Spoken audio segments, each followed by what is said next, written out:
Assalamu alaikum. Amansızdarбы? Урматтуу мекендештер, бүгүн сиздерге Оштогу резиденциядагы биринчи көчөдөн сатыла турган үй көрсөтөм. Мына бул көчө Ленин көчөсү. Азыр резиденциянын дарбазасынан бир аз өтүп, бул жердеги жаңы курулган көп кабаттуу үйдүн алдында турам. Ушул көп кабаттуу үйдүн алдындагы бул көчө резиденциянын биринчи көчөсү. Тагыраагы Азим Карашев көчөсү.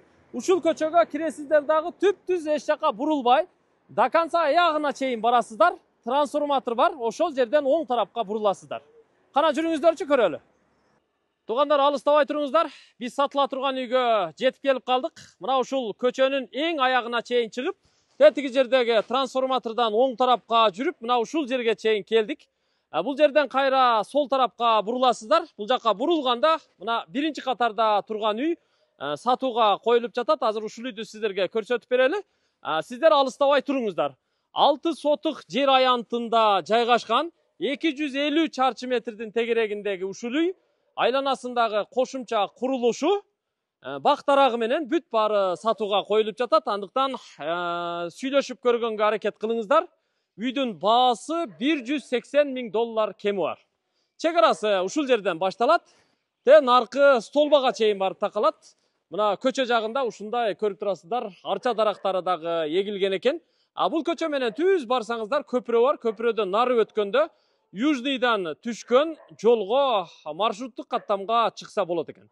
Ал жагынан дагы жөө бери келип каттаса болот экен. Ар жагы геолог городок тарап болуп калат. Ошол жагынан транспортко аябай ыңгайлуу экен. Бул жерде эми көрүп турасыздар, электр линиясы, интернет линиясы, жарыктандыруулар бүт баары бар экен. Бул жак менен эле келип, ушул жакка бурулганда сол тарапта жайгашкан. Анда кирип чекеден көрсөтөлү. Көчөсү асфальт. Бул жагы ушу кошуналардын үйлөрү. 18-чи үй экен. Азим Карашев көчөсү, биринчи көчө, резиденциянын биринчи көчөсү, 18-чи ушул үй сатууга коюлду. Анда баштайлы, бир жак чекеден баштайлы. Сырттан дарбазадан киргенде үйдүн алды ушундай унаа коюучу жай экен, астына брусчатка басылыптыр. Сол тарабында да ушу майда чүйдө коюп койгонго орундук бар экен. Үйдүн маңдайында ушул жерден баштап наркы төргө чейин катарынан курулуш болуптур. Үстүндө бир бөлмөлүү времянка, очоккана, астында банясы, нарагында ажаткана, тооккана, малкана бүт баары катар-катар жайгашыптыр. Ал эми сырттан дарбазадан киргенде эле оң жакта болсо, мына арчазар. Ушул жака 5-6 арчаны эгип отургузуп чоңойткон экен, асман тире өсүп кетиптир. Үй өзү 3 уровеньде курулган, эң астыңкы ушул жерге чейин. Бул жагы астыңкы кабат, биринчи кабат, анан экинчи кабат болуп калат. Бул жактарында балкондору дагы бар экен. Үй өзү ушу 250 чарчы метрдин тегерегинде экен. Бул эшик менен дагы астыңкы кабатка кирсе болот. Биринчи кезекте мен биринчи кабатты тааныштырып көрсөтүп чыгайын. Тепкич менен көтөрүлүп чыгабыз. Мына тепкичи мына сары таш менен жасалган экен. Бул жакка көтөрүлүп чыкканда үйдүн кире бериши күнгөйбет жакта жайгашкан, прихожкасы ушул тарапта. Мына үйдүн алдындагы жүзүм зар, өрүк, жүзүм, курма, жана башка дарактар бар экен. Азыр ал жактарды дагы сиздерге көрсөтүп берем. Үйгө биринчи кезекте кирип көрсөтө берели. Бисмиллахиррахманиррахим. Мына бут чечмесине кирип келдик. Бул дагы мындай тоголок формада жасалыптыр. Жыгач менен жасалган экен, көрүп турасыздар. Аябай жакшы экен. Полу ламинат болуптур. Экинчи эшикти ачып ичкери кире турган болсок, мына үйдүн биринчи ортоңку бөлмөсү. Бул жер холл, туугандар, көрүп турасыздар. Полу жыгач экен. Сол тараптагы биринчи бөлмөгө башпага турган болсок, бул спальня. Бир спальня, туугандар, узун туурасы 3,5 4 размеринде экен. 3,5 4,20 десек деле болот өзү негизи. Узун туурасы ушундай аянтта. Дуал обой, потологу мына тегиз эле жасалыптыр. Мында бул жагында терезеси бар экен. Полу болсо жыгач экен. Үйдө отопление бар экен. Тепкичтин астына атайын бул жака кресло коюптур. Бул жака дагы диван коюптур. Бул жер эми холл болот. Төрдө болсо 2 канаттуу чоң эшик турат. Бул бөлмөгө кире турган болсок, бул залы, конок бөлмөсү. Эң чоң бөлмөсү, мына конок столдору, бул жакта ушундай эмеректери менен бүт баары аябай жакшы коюлуптур. Бөлмөнүн туурасы 4 метр, узундугу бир 8 метр чыгат экен, аябай чоң бөлмө экен. Килем салыныптыр. Полу жыгач, дуалы сырдалган, патологу мына 2 кабаттын ортосу плита перекрит экен. Бүт бары тегиз жасалыптыр. Көчө жагында 1, 2, 3, 4 терезе бар экен. Төртөө тең 2 кабаттуу терезелерден. Пардалары тартылган, люстралары асылган. Бул жакка болсо ушундай диван, кресло коюптур. Бул зал, конок бөлмөсү. Эми жогорку кабатка чыгабыз. Астыңкы кабатка да ушул тепкич аркылууга түшсө болот. Сырттан киргенде, прихожкадан киргенде эле оң жакка бурулуп, бул жакка чыга турган болсок, мына тепкич бүт баары саснадан жыгач менен жасалган экен. Лакталыптыр. Өзүнүн түсүндө аябай кооз жарашып турат. Экинчи кабатка мына көтөрүлүп чыктык. Экинчи кабатта 3 бөлмө, 3 спальный, анан бул жакта 2 санузел бар экен. Азыр аларды дагы көрсөтөбүз. Биринчи бөлмө бул өзү спальный болуш керек экен эле, балдардын бөлмөсү. Негизи китепкана катары жасалыптыр. Бул китепкана экен. Оң жагындагы ушу китеп шкафы коюлуп, бүт китептер тизилиптир. Туурасы 3 метрге жакын, ал эми узундугу 4 метр чыгат. Көрүп турасыздар, 2 терезеси бар экен, отопление киргизилиптир. Бул китепканасы. Андан кийин бул жакта болсо ортодо дагы бир чоң бөлмөсү бар. Бул бөлмө спальный бөлмө. Ата-энелердин уктоочу бөлмөсү, туурасы 4 метр, узундугу 6 метр чыгат экен.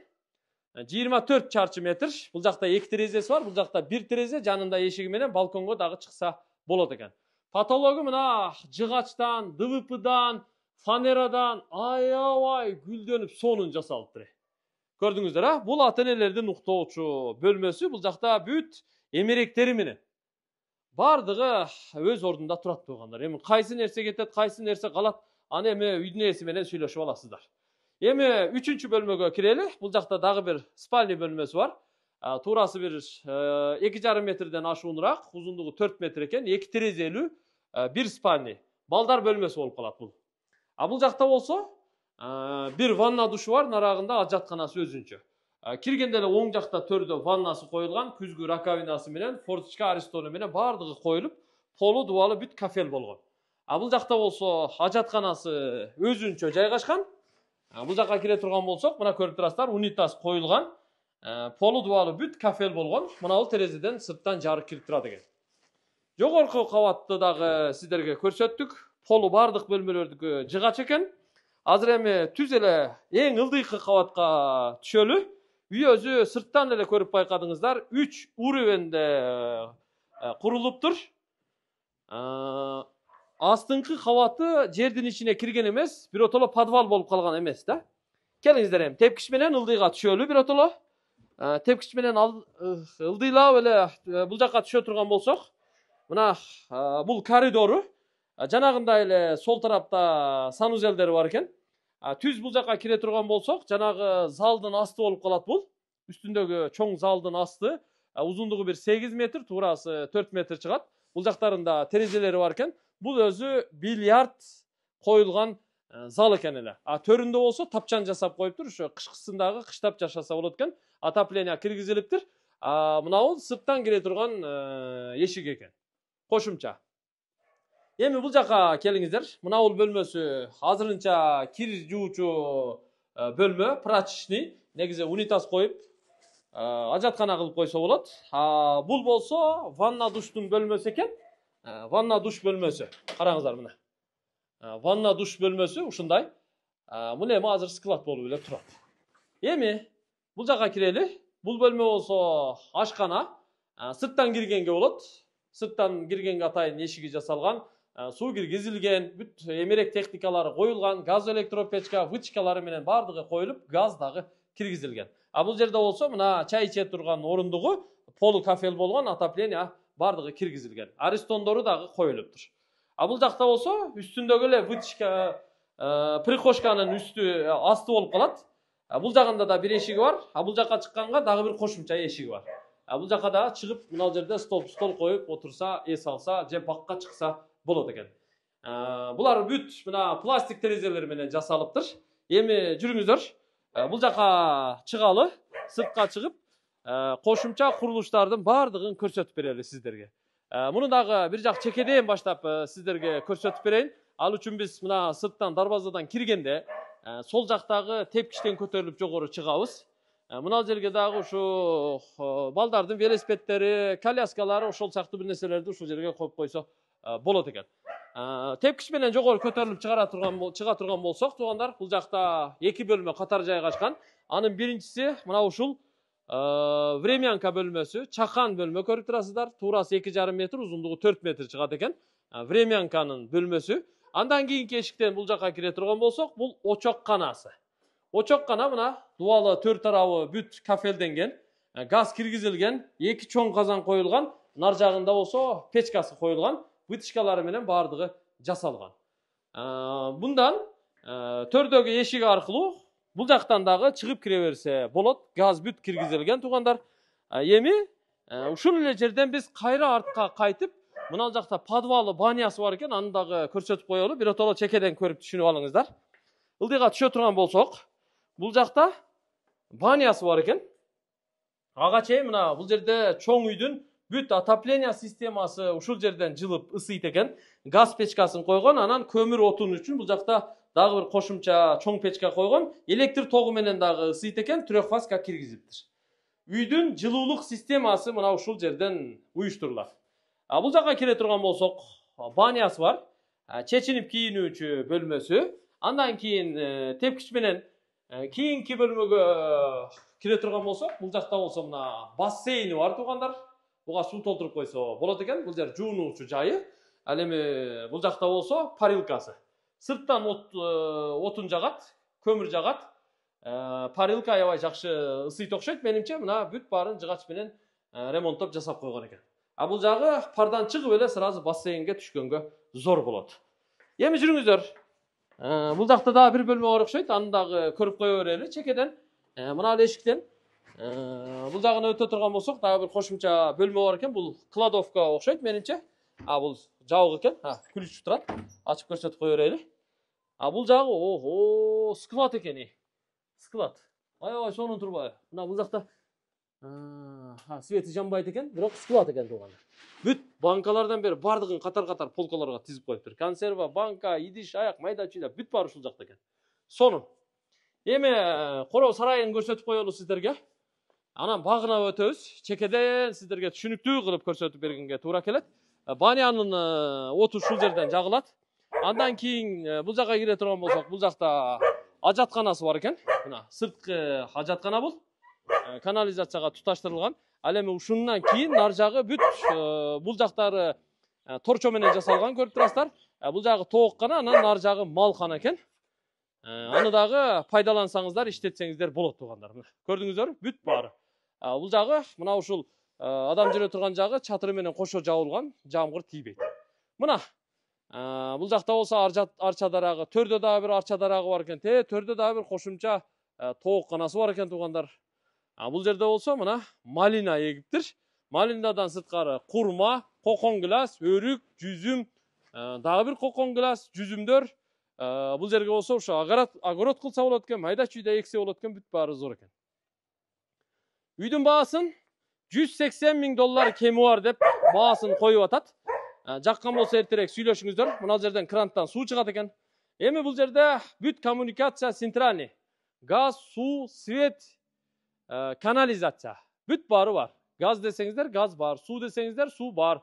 Канализация дей турган болсоңуздар, центральный канализация бар. Баары центральный туугандар. Жаккан болсо сүйлөшүңүздөр, көрүңүздөр. Эми үйдү сатып алып бала бакча кылса деле болот экен, офиске иштетсе деле болот экен, жашаса деле болот экен. Бүт баарына жакшы экен. Биз эми колдон келишинче сиздерге көрсөттүк. Үйдүн документтери баары так деди. Жаккан болсо эми ээсинин телефон номуруна чалып туруп, калганын эми келишип сүйлөшүп алыңыздар. $180,000 кеми бар. Эртерээк сүйлөшүңүздөр, кечигип калбаңыздар. Эртерээк сүйлөшсөңүздөр, буюрса бул үй сиздердиги. Эми локациясы аябай жакшы жер да бул жерчи. Ылдый жагы транспорт менен түз Ленин көчөгө чыга бересиздер. Резиденцияга келгенде эле резиденциянын биринчи көчөсү, Азим Карашев көчөсү, түз жогору чыгып келе бересиздер. Эң аягына келгенде трансформатор бар, ошондон бери бурулуп эле, кайра бери бурулуп кирип келе бересиздер. Транспорт менен бул жагынан бул жагынан маршрутка же таксиге чыга койсо болот. Кыскасы үй жаккан болсо эртерээк аракет кылып сүйлөшүңүздөр. колдон чыгарбаңыздар.